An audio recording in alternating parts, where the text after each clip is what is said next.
Welcome to Parenting Your Sensitive Child. Parenting a highly sensitive child can feel overwhelming, and all the parenting books in the world can only get you so far if your head and your heart are out of alignment with your child's. I'm your host, Julia McGarry. Let's create a new parenting paradigm.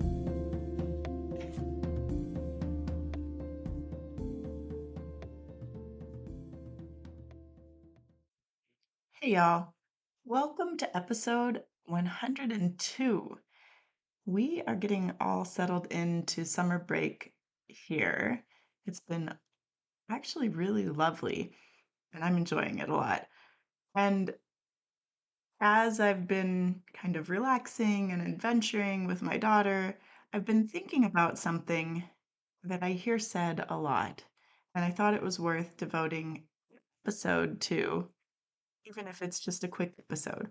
We'll see. Maybe I have a lot to say about this, but it's just this whole idea that as parents, we are our children's safe space, right? I think that this kind of gets twisted and thrown back at us sometimes. Like, if our child is challenging us and or is doing things that are challenging for us, and they seem totally well behaved in other situations, right? People will often say, "Oh, that's because you're their safe space. They feel safe to let those emotions out with you." I want to offer a slightly different take on it because I know for a lot of parents that really are facing these challenges on a day-to-day basis, that's not all that helpful to hear. Yes, I know I'm their safe space, but it's really hard, right? So, another way we can look at it is through this lens of spoon theory. Okay, I don't know if you're familiar with spoon theory. It's something in the autoimmune community. Basically, someone was trying to explain how they run out of energy over the course of the day. And they said, like, okay, imagine that you start the day with a certain number of spoons. If you have an autoimmune disease, maybe you start the day with 10 spoons. And every action that you take, everything that you have to take care of throughout the day, uses up one of your spoons. And by the time you get to maybe midday, maybe the end of the day, you don't have any more spoons left. You don't have any more energy left, and there's nothing to draw on. You're just done. If you look it up, you'll find it was actually coined by a person named Christine Miserandino in 2003. And Christine was talking specifically about lupus. And what I want to offer you today is that we can take this metaphor as parents and translate it into our own lives. So maybe it's not just that our kids feel comfortable letting this stuff out around us. Maybe they're starting their day with a certain number of spoons and they go into an environment, say school, where they know there are certain expectations and they know that they'll get in trouble if they don't meet those expectations. And so they're working really hard to meet those expectations to maintain a certain level of behavior, of uh, emotional regulation. And they use their spoons up throughout the day trying to meet all these expectations. And the result is that the teachers see a really well behaved child, somebody who's put together and follows the rules and is engaged in class. And then when they get home, because they have no spoons left, not, of course, you are their safe space, right? But that's not the only reason. It's not just that they're saving it up for you, it's just that they have nothing left to regulate themselves with. They no longer have access to their self restraint. They no longer have the willpower to hold the tears back.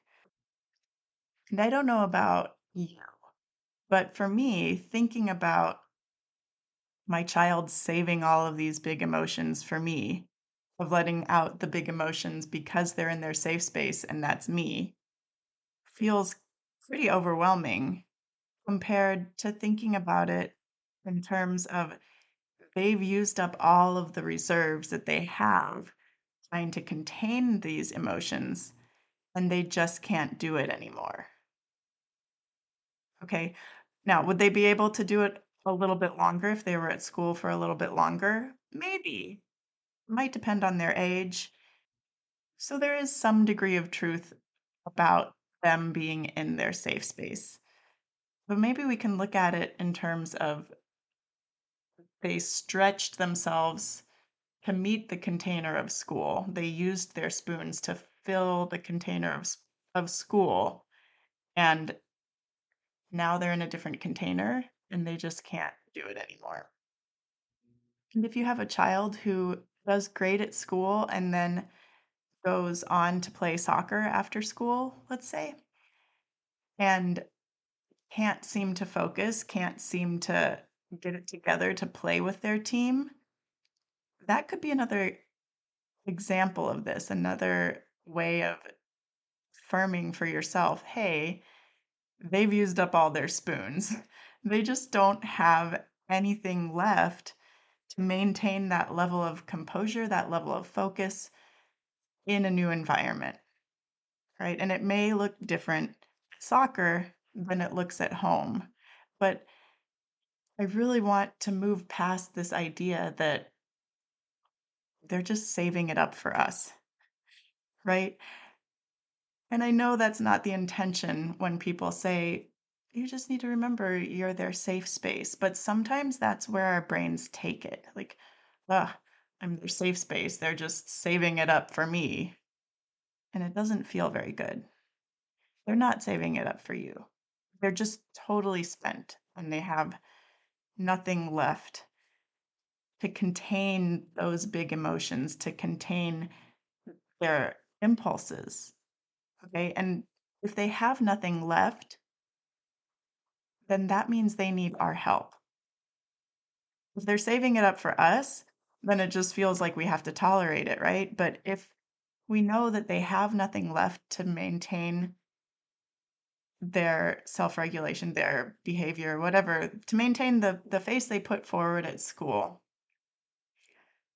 then we can take that next logical step to, okay, they need my help right now.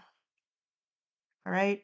I hope that helps somebody out there feel a little bit better about what's going on with your child when they're presenting one way at school and a completely different way at home. If you're getting that message of like, oh, I can't believe they're doing that. They don't do that with me. Maybe this will help. All right.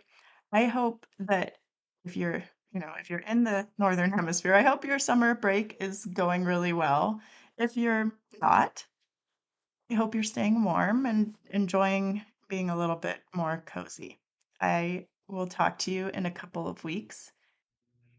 And until then, just know my inbox is always open to you and you can reach out. I'd love to connect and help you in whatever way I can. Okay? Talk soon. Do you feel like you're parenting 24/7 and you're still not sure your child is getting what they need?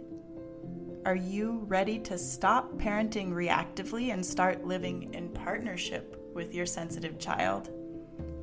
Are you ready to reclaim time for yourself and time for your dreams? Then you're going to want to explore coaching with me.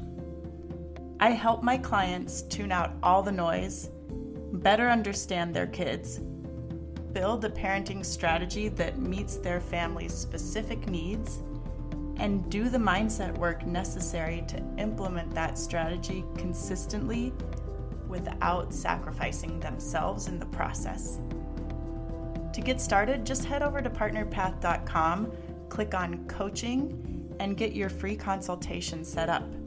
Let's get to know each other.